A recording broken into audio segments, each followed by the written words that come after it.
మనకు Mumbai Kamatipura, Pune బుద్వార్పేట్, Delhi GB road, Varanasi శివదాస్పుర తెలుసు.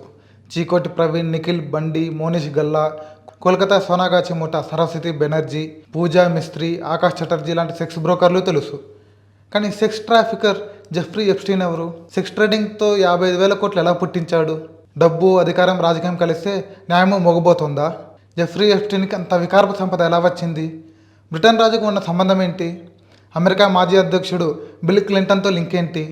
Trump సర్కార్ లేబర్ సెక్రటరీ పదవెందుకు ఊడింది? అన్నీ తెలిసిన ఆ న్యాయమూర్తి ఆ మదాంధుని వదిలేసినందుకు ఎంత ముట్టింది? చివరికి అతడెందుకు కుక్కచవ చచ్చాడు?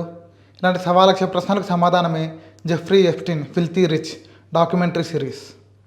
ప్రస్తుతం ప్రపంచ కుబేరులను వణికిస్తున్న పేరు జెఫ్రీ ఎప్స్టీన్. ఇతడు చీకటి సామ్రాజ్యంలో వలలాడిన వందలాది సుఖపురుషుల రంకు ఇప్పుడు కుప్పలు తెప్పలుగా పారుతోంది. ఇప్పటికి బయటకు వచ్చిన 30 లక్షల పేజీల్లో ఎవరి పేరు ఎప్పుడు తెరపైకి వస్తుందో తెలియక బిక్కుమంటున్నారు. ఎప్స్టీన్తో పరిచయాల వల్ల ప్రపంచ కుబేరుడు బిల్ గేట్స్ ఇండియా ఏ సమ్మిట్కి వచ్చినా ఎంట్రీ దొరక చెప్పా పెట్టకుండానే ఇంటిదారి పట్టారు. ఇండియాకు చెందిన ఓ కేంద్ర మంత్రి సవాళ్ళ మీద సవాలు విసురుతున్నారు.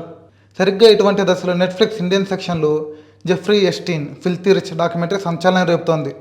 ప్రైవేట్ జట్లు, విలాసవంతమైన భవంతులు, ఎలైట్ క్లాస్ డిన్నర్లు, హై క్లాస్ విందులు, వినోదాలు, వాటి వెనుక దాగి ఉన్న లైంగిక దోపిడీ వంటి యమకోపాల సమాహారమే ఈ సిరీస్. జెఫ్రీ ఎప్స్టీన్ జీవితం ఓ వ్యక్తి నేరగాథ మాత్రమే కాదు, వ్యవస్థల వైఫల్యానికి ప్రతీక. ఇది కేవలం క్రైమ్ కథ కాదు, ఇది అధికారపు చట్టంలో దాగి ఉన్న అన్యాయాన్ని కక్కించే సామాజిక సాక్ష్యం. డాక్యుమెంటరీలు మామూలుగా ఏదైనా ఒక సంఘటన తీస్తాయి, కానీ జెఫ్రీ ఎప్స్టీన్ ఫిల్తీ రిచ్ అంతకు మించి ఒళ్ళు జలధరించి నిజాలని చెబుతుంది. వ్యవస్థల వైఫల్యాన్ని అధికారం ఎలా రక్షణ కవచంగా మారుతుందో అన్న దాన్ని కళ్ళకు కడుతుంది. ఈ సిరీస్లో హీరో, విలన్ రెండూ జెఫ్రీ ఎప్స్టీనే.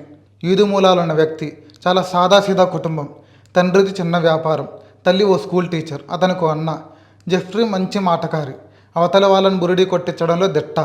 డిగ్రీ కూడా లేకుండానే సైంటిస్ట్ అవతారం ఎత్తాడు, ఫేక్ స్టాక్ బ్రోకర్ అవుతాడు, అధికార అనధికార వర్గాల అవసరాలు తీరుస్తాడు.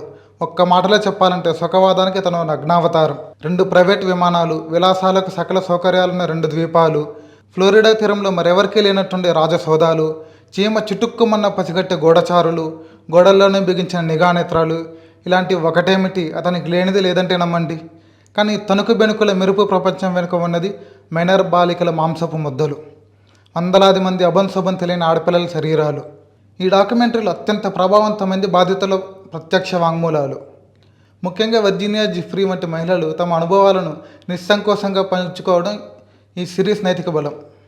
ఈ సిరీస్ని తెరకెక్కించినందుకు ఆ దర్శకురాలు లిసా బ్రయాంట్ ఎన్ని నిద్రలేని రాత్రులు గడిపిందో, ఎన్నెన్ని పాటలు పడిందో మాటల్లో చెప్పలేం. సెన్సేషన్ వైపు వెళ్లకుండా, ఏమాత్రం తోట్రుపాటు లేకుండా బాధితుల అనుభవాలను గౌరవంగా, నెమ్మదిగా వినిపిస్తుంది.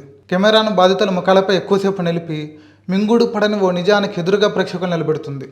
ఇంత దారుణమే మీ పిల్లలకు జరిగితే అనే ప్రశ్న వేయకుండానే మనం జవాబు చెప్పుకునేలా చేస్తుంది. ఈ డాక్యుమెంటరీ ఓ వ్యక్తి పాపల చిట్టా కాదు, ఇది 3 వ్యవస్థల క్షుద్ర అవస్థ: డబ్బు, అధికారం, పలుకుబడి, ప్రభావం. ఈ 3 కలిస్తే బాధితుల గొంతు కీచుగొంతు అవుతుంది. ఎప్స్టీన్ చావు అనేక ప్రశ్నలకు జవాబు లేకుండా చేసినా బాధితుల వాంగ్మూలాలను చరిత్రకెక్కించడం ఈ డాక్యుమెంటరీ ఘనత. Jeffrey Epstein filthy rich series 4 ఎపిసోడ్లు. ప్రతి ఎపిసోడ్ సుమారు 55 నుంచి 57 నిమిషాలు ఉంటుంది. తొలి ఎపిసోడ్లో ఎప్స్టీన్ ఆడపిల్లలకు ఎలా వలవేస్తాడు అనే దాన్ని డీల్ చేస్తుంది.